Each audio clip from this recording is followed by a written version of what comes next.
É lamentável o fato ocorrido, mas a gente está aqui para dar algumas explicações do ocorrido, porque acho que isso é pertinente, né?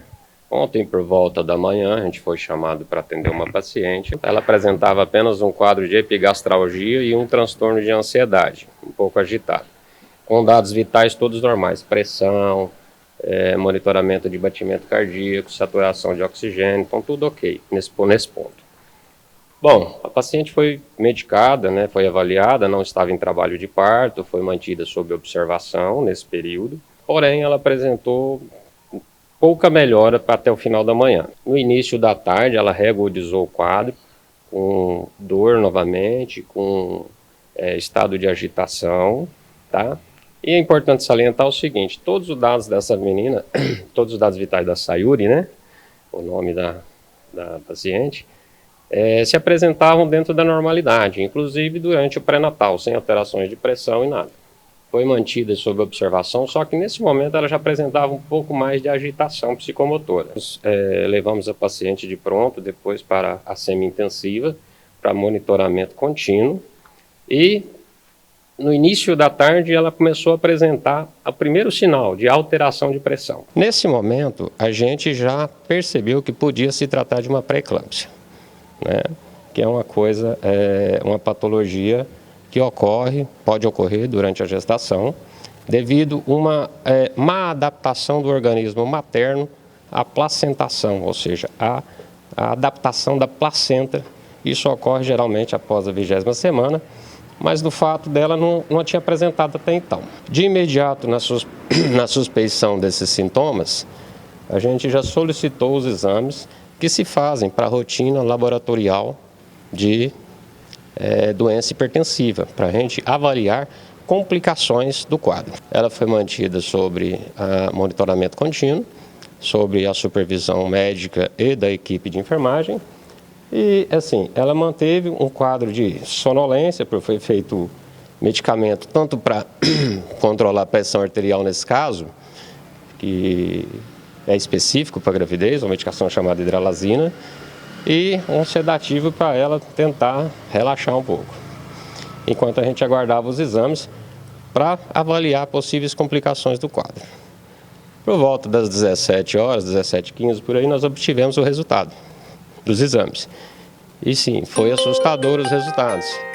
Indicava uma complicação, uma possível complicação grave da doença hipertensiva gestacional. Essa complicação grave, ela é chamada de síndrome HELP. HELP porque quer dizer, lesão endotelial, né, lesão da parede vascular do vaso, plaquetopenia, que é uma condição que reduz as plaquetas circulantes, que é fator de coagulação, né, e alteração hepática. Isso se deve ao quê? Por que teve essa alteração no quadro? Isso não foi possível ser percebido durante o pré-natal da jovem? Deixa eu te dizer, repito novamente, durante o pré-natal da jovem, em nenhum momento ela apresentou alteração de pressão.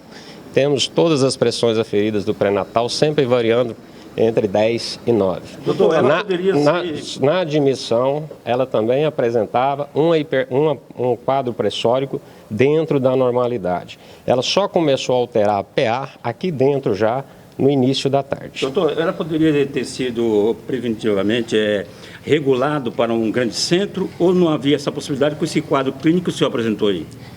Deixa eu dizer para vocês, essa condição de síndrome HELP, ela é uma complicação extremamente grave.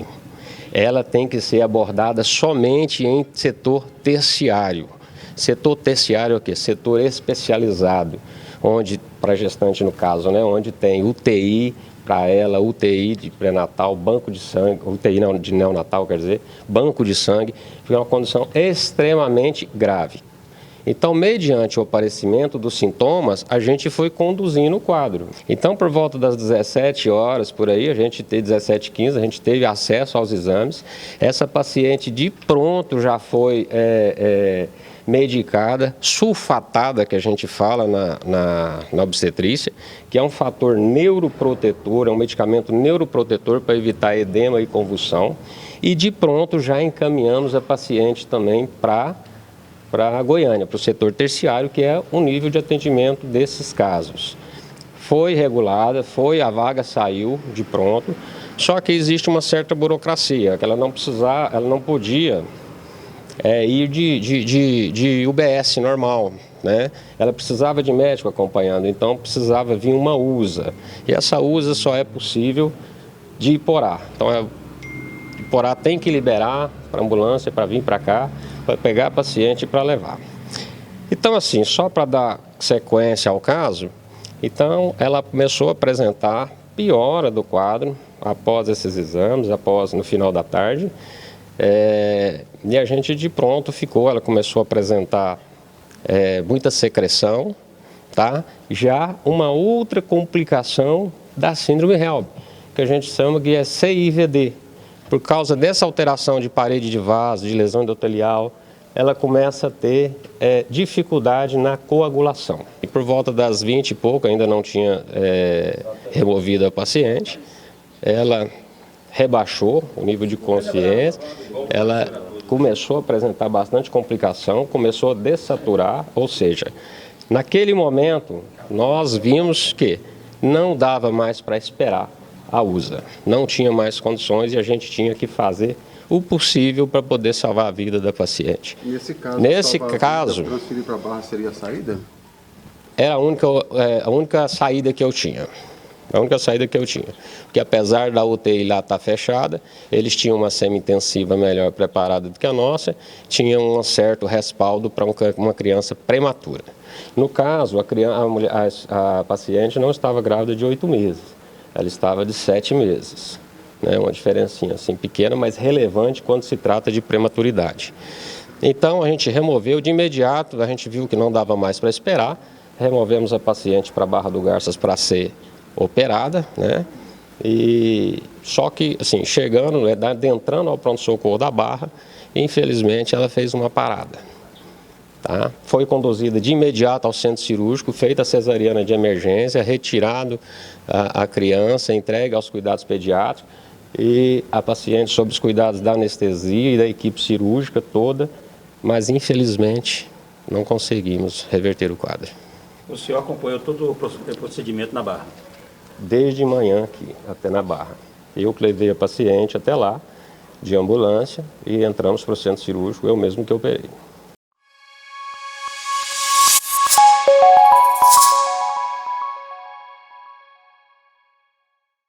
Então é lamentável, né, que a gente ouve, porque indiferentemente de eu ser diretor, eu também sou da área da saúde, eu sou enfermeiro, né, sou enfermeiro especialista principalmente nessa área, obstetrícia e neonatologia.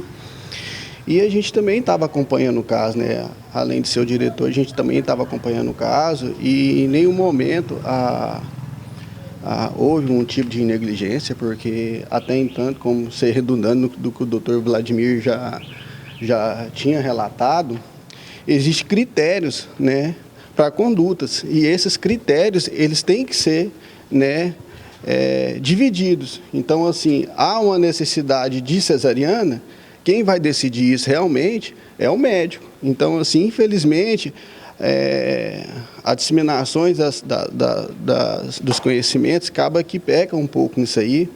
A família Getúlio Vargas estão todas preparadas, né, eu acredito, para estar prestando uma assistência com humanização.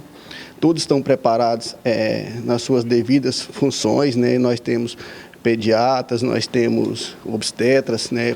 Obstetras esse, gente, que é mais de 20 anos de profissão. Então, não é um obstetra que chegou ontem, né? É um obstetra que vem fazendo um bom trabalho aí há bastante tempo. Inclusive, já está no município aí, em 2, 3, 4 gestões. Então, assim, são obstetras reconhecidos, nomeados, né? E é com extrema tristeza que a gente fica, né, sente, porque a ideia nossa, quando nós formamos, é salvar vidas. Então, assim, ninguém está aqui de um momento para poder tirar a vida de ninguém. Então, assim, eu peço, assim, compreensão da população, eu peço que a população entenda que a família Getúlio Vargas fez o que pôde.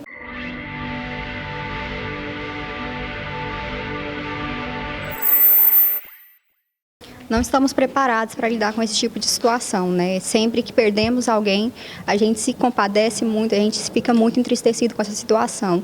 Ainda mais quando a morte vem de uma pessoa tão jovem, né, e em dose dupla. Então, é extremamente triste hoje o dia. Maiara, com relação às providências que o prefeito pediu para fazer o Galvão com relação a essa situação. Com certeza todas as providências serão tomadas, né? Já acionamos nosso comitê de investigação de óbito, será feita uma perícia, vamos identificar se houve mesmo alguma situação que poderia ter resultado em uma forma diferente e as providências, assim que constatadas, serão tomadas. A família já pediu providências junto à Polícia Judiciária Civil, seu delegado, uma ocorrência registrada. Você já tem conhecimento disso? Não chegou ainda para a gente nessa notificação, mas independente de uma forma judiciária ser traga para nós também tomaremos essas condutas internas. É um protocolo que nós já adotamos, nossa gestão já adotou, de ter esse comitê de investigação de óbitos, ainda mais por se tratar de um óbito materno infantil, que é preconizado pelo Ministério da Saúde essas investigações. Agora há pouco mesmo falou da questão do risco, deste parto e tudo. Isso não foi possível detectar no pré-natal, porque, veja bem, lá na Barra, quando há um pré-natal de risco, existe uma equipe especializada para fazer esse acompanhamento de gravidez de risco. Aqui em Aragaçu vocês têm isso. Por que no pré-natal não verificou a situação que havia risco para o parto dessa jovem? Esse protocolo ele é um protocolo do Ministério da Saúde, o município de Aragarça segue esse protocolo. Assim que identificados os critérios de uma gestação de alto risco, a gestante é encaminhada para as consultas com o obstetra. Essa gestante, em nenhum momento, ela foi identificada como uma gestação de alto risco. A gestação dela era de baixo risco, ela passou por 8 consultas nas unidades básicas de saúde, de referência. Em nenhuma das consultas ela apresentou alteração de pressórica que indicasse a necessidade de encaminhá-la para um pré-natal de alto risco.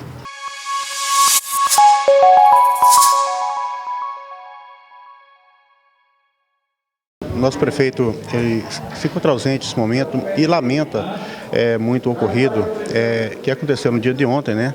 A morte desta mãe jovem, dessa criança, né? O prefeito ficou muito triste com essa notícia, né?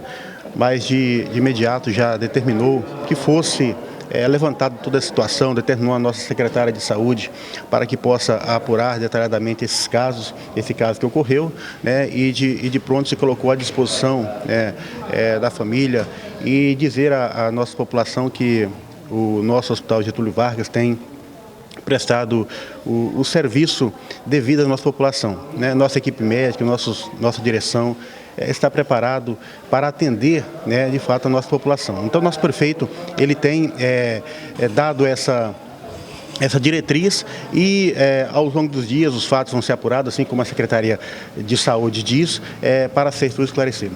Como é que você vê essas críticas direto ao prefeito Ricardo Galvão?